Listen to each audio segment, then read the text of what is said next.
Sense and Sensibility by Jane Austen. Episode 1.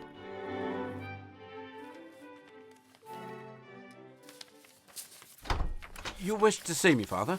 John, my dear son, come in. You know, I am sure that my entire estate here at Norland was left to me by my uncle in such a way as to leave me with no means of providing for your stepmother, my wife, and your sisters. Yes, sir. I had hoped, upon inheriting Norland a year ago, to make great improvements and lived economically in order to lay aside a considerable sum for them when I am gone. My uncle left them only £1,000 apiece. The rest of the estate is left to you and your son Harry upon my death. I hope you and Fanny shall live comfortably here. Why do you mention this now, Father? A year has been insufficient to put aside as much as I should have hoped. Let me get Barnes to fetch your cup of wine. Promise me, John, that you will take care of my wife and my daughters. Father? Promise me. I will do everything in my power to make them comfortable. Oh, thank you, John. Help! Someone!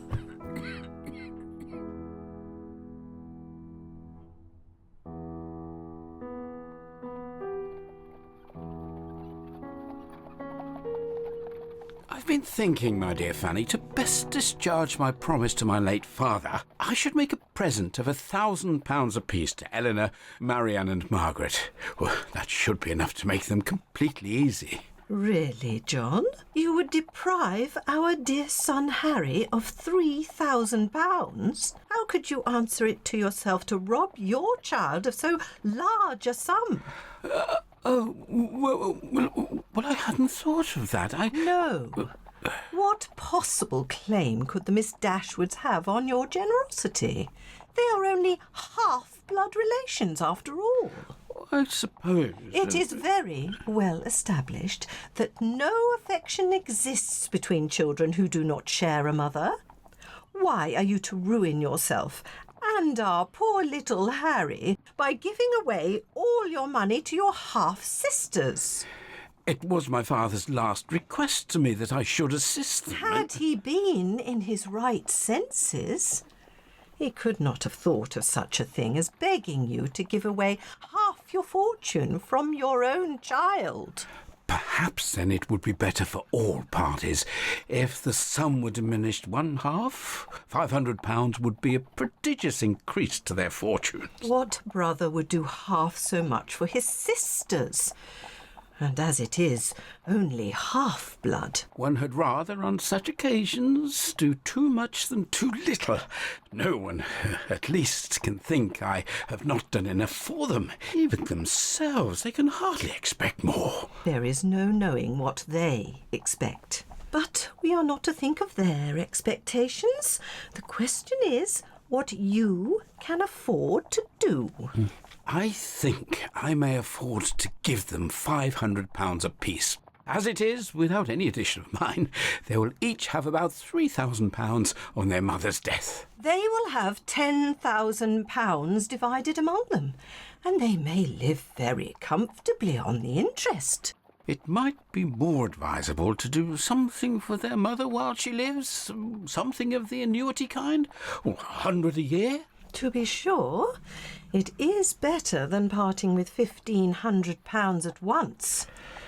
But then, if Mrs. Dashwood should live 15 years, we should be completely taken in. 15 years? My dear Fanny, her life cannot be worth half that purchase. People always live forever when there is an annuity to be paid them. I believe you're right, my love. A present of £50 every now and then. I am convinced within myself that your father had no idea of your giving them any money at all. They will have £500 a year amongst them, and what on earth can 4 women want for more than that? They will live so cheap. £500 a year. I cannot imagine how they would spend half of it. They will be much more able to give you something. Some little present of linen and furniture, perhaps, then, when they quit Norland? Certainly. But, however, one thing must be considered. All the china, plate and linen is now left to Mrs Dashwood. Her house will, therefore, be almost completely fitted up as soon as she finds one. That is a material consideration. Oh, John, you forget. Your father only ever thought of them. We very well know he would have left almost everything in the world to them. Thank heavens the entail meant they could never inherit Norland.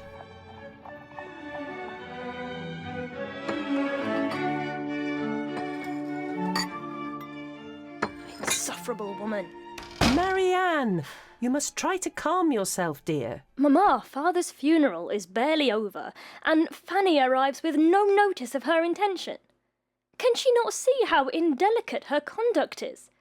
To show so little attention to the comfort of other people in such a time. Marianne, this is her home now. If Elinor had not entreated you to stay, Mamma, you would have quit this house the moment Fanny Dashwood arrived.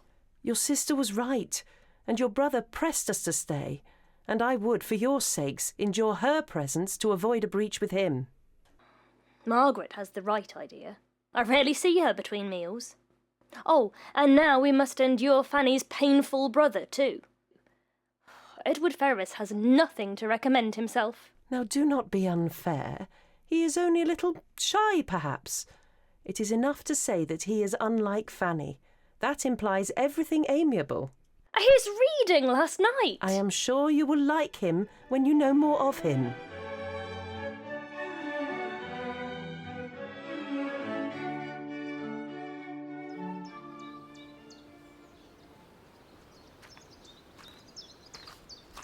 Miss Dashwood?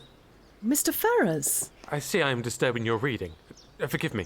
I'll... Not at all. In fact, I'd just made up my mind to take a walk to the Walnut Grove. I have yet to see the Walnut Grove. I fear Fanny has no affection for it. May I join you? Or is that too, Of course you may. I feel I must apologise, Miss Dashwood. I think perhaps that I upset Miss Marianne with my reading yesterday evening. Oh no, Mr Ferrars, please. It is we who should apologise. Marianne is so eager in everything. Her sorrows, her joys can have no moderation. I fear I may have also offended your younger sister, although quite as to how I am unsure. But she seems to run away each time I enter the room. Margaret is just a little shy of strangers at present. I'm sure she will warm to you. I look forward to properly making her acquaintance. Fanny mentioned you're maybe going into the law? Oh, yes. My sister and my mother long to see me distinguished. And you do not desire that? My mother would have me interested in some political concern, to get me into Parliament or connect me with some great men of the day. Fanny, I think, would be content just to see me owning a barouche. You have no wish to own a barouche? Oh, no. No. All my wishes are centred in domestic comfort, the quiet of private life. The church, I think, I would be far better suited for. My younger brother Robert is thankfully more promising on the distinguished front.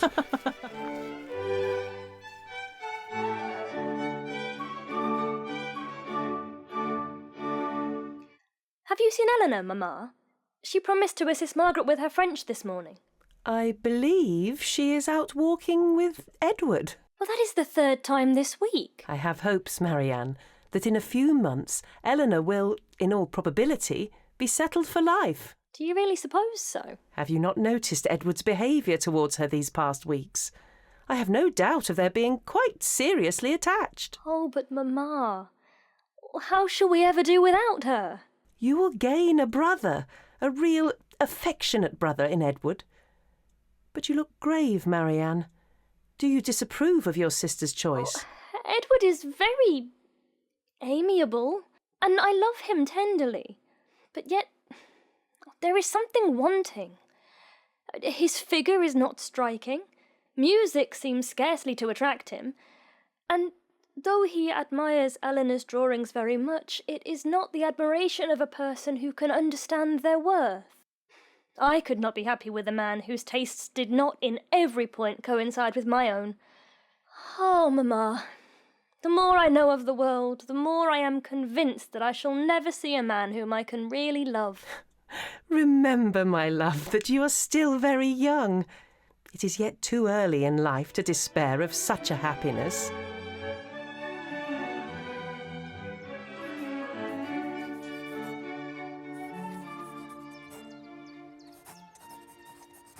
What are you drawing, Elinor? May I see?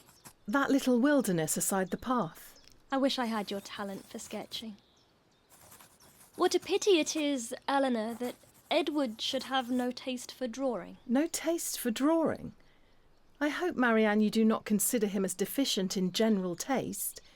Indeed, I think I may say that you cannot, for your behaviour to him is perfectly cordial, and if that were your opinion, I am sure you could never be civil to him. I have not had so many opportunities of estimating the minuter propensities of his mind as you have, but I have the highest opinion in the world of his goodness and sense.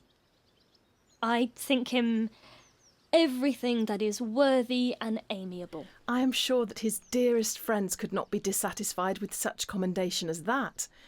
Of his minuter propensities, as you call them, I have seen a great deal of him. His abilities in every respect improve as much upon acquaintance as his manners and person. At first sight his address is certainly not striking, and his person can hardly be called handsome, till the expression of his eyes, which are uncommonly good, and the general sweetness of his countenance is perceived. At present I know him so well that I think him really handsome, or at least almost so. What say you, Marianne? I shall very soon think him handsome, Elinor, if I do not now, when you tell me to love him as a brother. A brother? Marianne, you must not. Edward stands very high in my opinion, and I do not attempt to deny that I think very highly of him, that I greatly esteem him, that I like him. Esteem him? Like him? Use these words again and I will leave you this moment. Believe my feelings to be stronger than I have declared, but farther than this you must not believe. And you really are not engaged to him? No, Marianne. There are moments when the extent of his regard seems doubtful.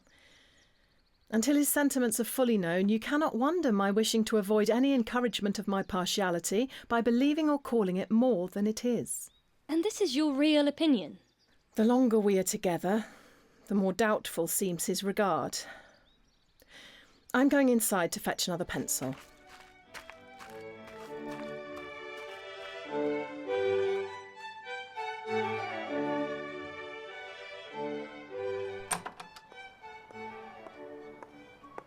Mrs. Dashwood, may I take a moment to thank you? To thank me? Indeed. The arrival of your dear brother Edward has lifted the spirits of my daughters. My husband's death had struck them each into such a pitiful state of grief, especially my dear Elinor. But Edward's visit has proved such a joy to us all. Ah, I see, Mrs. Dashwood. My mother and I have great expectations for dear Edward. Our mother is determined that both her sons should marry well. There is always the concern, of course, for young gentlemen with so much to offer, that they will be surrounded by young women of obscure backgrounds and little fortune, who will attempt to draw them in. I am sure I have not the displeasure of associating with such women. Quite. You will excuse me. I do not care the expense or the inconvenience. I will not spend another week in this house with that woman. Mamma? Oh, Mamma, I've been looking all over. There's a letter just arrived for you. Let me see. My dear cousin, I understand since the death of your beloved husband, you are in need of a dwelling. And although the house I can offer you now is merely a cottage, I assure you that everything shall be done to it which you might think necessary for your and your daughter's comfort. If the situation pleases you, I invite you all to come to my own residence, Barton Park, here in Devonshire, from whence you may judge for yourself if any alterations to Barton Cottage would be necessary. I enclose the particulars of rent, etc. Yours, Sir John Middleton. My good cousin Sir John. Oh, Elinor, I must reply at once. Devonshire, Mamma. A very sufficient distance from Norland, do you not think? His gracious offer is too sensible not to be accepted, and the rent is very reasonable. I had always thought it would be far more prudent for us to settle some distance from Sussex, but... I shall write to accept immediately.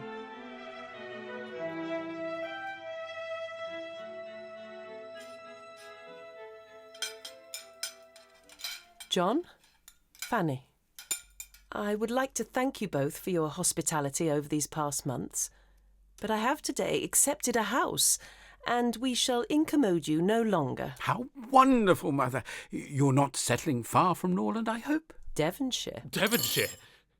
Are you indeed? So far from hence? And what part of it? I believe it is within 4 miles of Exeter. It is but a cottage, but I hope to see many of my friends in it. If my friends find no difficulty in travelling so far to see me, I am sure I will find none in accommodating them. John, Fanny, you are both welcome, of course. And you, Edward, will always be welcome at Barton Cottage.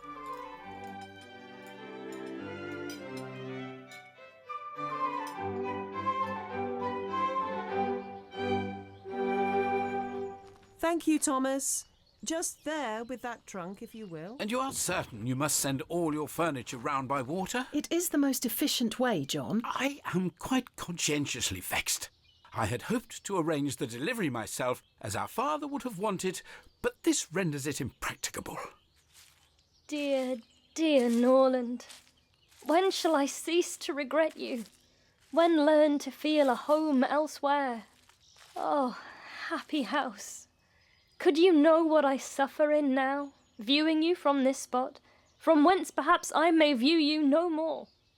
No, you will continue the same, unconscious of the pleasure or the regret you occasion, and insensible of any change in those who walk under your shade. But who will remain to enjoy you? Come along, Marianne. Miss Dashwood? Elinor. Plymouth. Plymouth? Yes. I spent some of my youth there. Oh. In Devonshire, under the tutelage of a Mr Pratt. And you enjoyed your time there? Yes. In that... I mean... Elinor? Yes, right. Do you promise to come see us at Barton Cottage, Edward? Please say you do. I shall do my very best, Miss Margaret. Elinor, Margaret, come along. Farewell! And to think all that handsome furniture shall reside in a cottage. Unthinkable.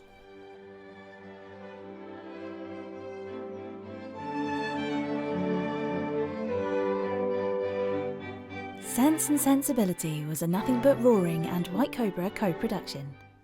Georgina Pearson was Elinor, and Sarah Parker was Marianne.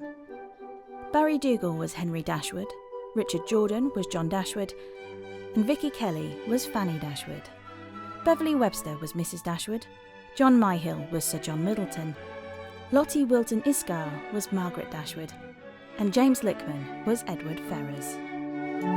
Sense and Sensibility was adapted by Rebecca Cockcroft from the novel by Jane Austen. Edited and produced by Nothing But Roaring for White Cobra.